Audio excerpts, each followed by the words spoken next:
Welcome back to our YouTube channel, Musical World Music. So ngayon guys, mag-unboxing tayo. And ang bubuksan natin ngayon guys, isa sa mga nilabas ng Billboard Philippines na ang cover ay si Regine. Ito guys yung kauna-una edisyon. Yan. Nakalagay dito, Volume 1. Yan. Close up. Ito guys yung kauna-unahang nirelease ng Billboard Philippines sa kanilang Billboard magazine. Ang cover nga guys ang SB19, si Regine. So isa sila sa mga debut na cover ng Billboard Philippines. And syempre hindi pwedeng wala dyan si Regine kasi isa sa mga nagmarka hindi lang dito sa Pilipinas, pati sa mga karatig bansa natin dito sa Asia. So, kaya nga siya tinawag, di ba, na Asia Songbird. No, after niyang manalo sa Asia Song Festival sa Hong Kong, kung hindi ko nagkakamali. So, yun. Doon nagsimula ang lahat. And, ginawan siya ng album ng Polycosmic Records, kung hindi ko nagkakamali. Yung kauna-unahan niyang album sa Polycosmic Records, yung Reason Enough. So, hindi yun nilabas sa Asia, dito lang sa Pilipinas. And after nun, doon na siya ginawa ng album, yung kanyang Listen Without Prejudice na nilabas sa buong Asia. Yun, at sa unang pagkakataon, kumita at as in talaga, bumenta talaga guys yung album na yun. Kasi ang gaganda talaga ng mga song sa album na yun. And kasama niya pa doon yung isang sikat pa sa Asia, si Jackie Chung.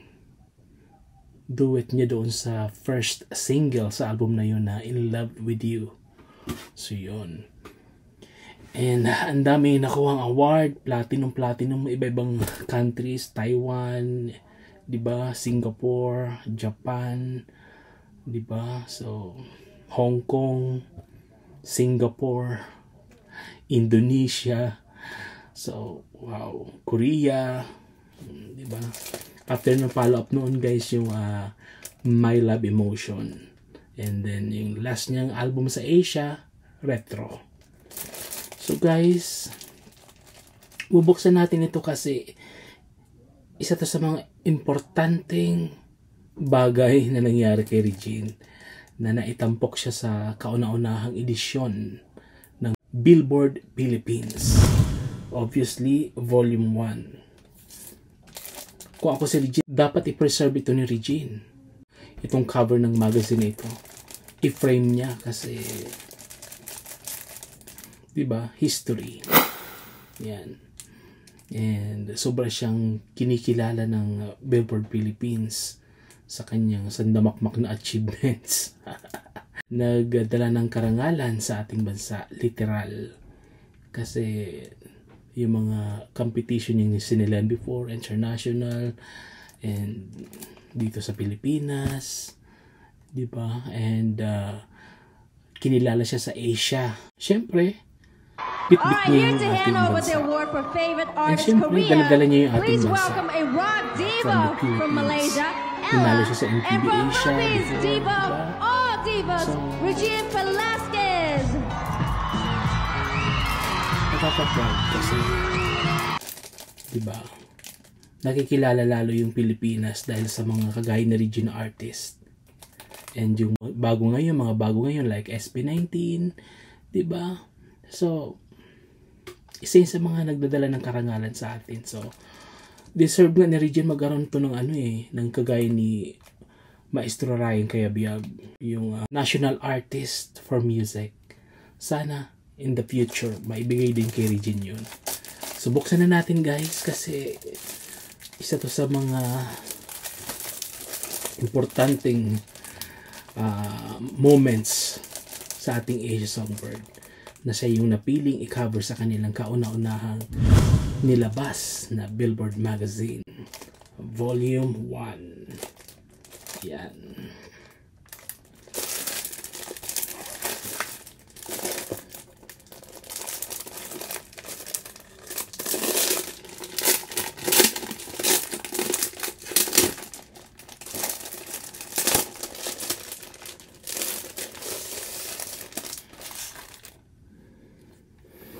So guys, paano ba?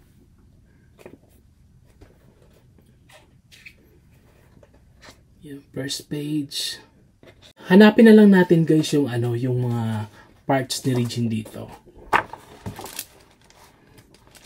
Ito nga pala siya.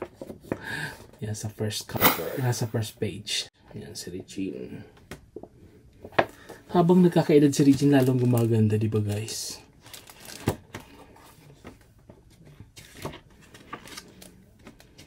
Regine Velasquez Alcacid.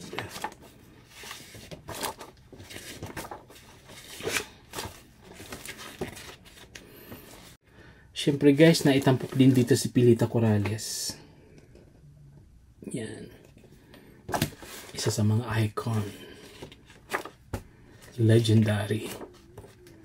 And si Julina. Diba?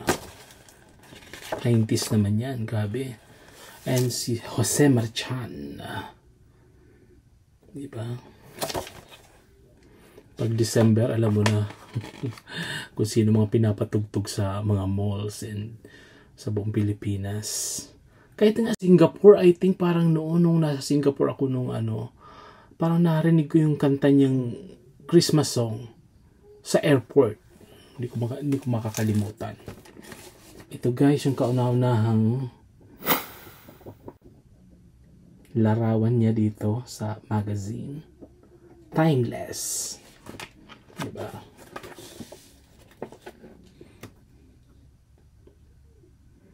Galing. Ang mailathala ka guys sa isang ganito, sa Billboard magazine, ibig sabihin niya guys, sobrang sikat ka at importante ka. At nasa unang edisyon ka pa. Diba ikaw yung kauna-unahang cover ng kanilang magazine. Wow. Parang hindi siya tumatanda, no guys? I think available pa naman to guys. Try nyo sa mga bookstore. Diba? Para mayroon kayong copies. So, grab your copy now. Kasi importante ito guys. Lalo sa mga collector. And ayan na. Yung SB19 din. Isa din sila sa mga napili na itampok sa unang edisyon ng Billboard magazine dito sa Pilipinas. So I think yung hanggang doon lang guys itong mga SB19 na to. SB19. Ayan si Regine. Diba? Parang binabasbasan niya ang SB19. Galingan nyo din, sabi ni Regine, galingan nyo din para at least kumbaga, yung narating niya, marating din ng SB19. Hindi lang dito sa Pilipinas, abroad, sa ibang bansa. Yan si Regine. Hindi lang sa Pinas. International. Kagaya ng ginagawa ng SB19. Tinatry talaga ng best nila na makilala sa buong mundo. So, napagdaanan na yan ni Regine before pa. And ngayon, ini-enjoy niya na lang at wala nang kailangan pang patunayan. Icon, di ba? Legend. And up to now, wala pa nakakahigit or mapantayan man lang yung kalibre ng boses ni Regine and yung mga narating ni Regine. Parang sa tingin ko, para sa akin lang naman, mahirap mapantayan yung mga naabot na tagumpay ni Regine. Sobrang hirap. Literal na ang dami stages. Diba? From amateur singing contest to sa top ng kanyang wow. Ngayon, nirerespeto na siya sa music industry kasi siya na siyang icon, legend. Diba? And sobrang nagbigay ng karangalan sa ating bansa. And nakaka-proud. Kasi syempre, every time na mag-uwi siya ng karangalan dito sa atin, kasama tayo. Kumaga, hila-hila niya tayo, di ba? Kaya, nakaka-proud, di ba? Proud to be Pinoy. Yan guys, yung ating unboxing ni Regine sa kauna-unahang edisyon ng Billboard Philippines. siya ang naitampok at ang iba pang artist like SB19, Pilita Corrales, Julina Magdangal, and si Jose Marichan. So, yan yung back cover. Front cover. Dapat talaga i-frame ito ni Richin para magkapamilya man si Nate. Diba? Ayan si lola nila. Talagang nasa, kumbaga, hinangaan ng buong Pilipino. Hindi lang dito sa Pilipinas at sa ibang bansa. So yun guys. Thank you for watching guys. Don't forget to like and subscribe. And request na din kung may gusto kayong i-unboxing natin dito sa ating YouTube channel. I-comment nyo dyan sa comment section guys. So again guys, thank you for watching. God bless us guys.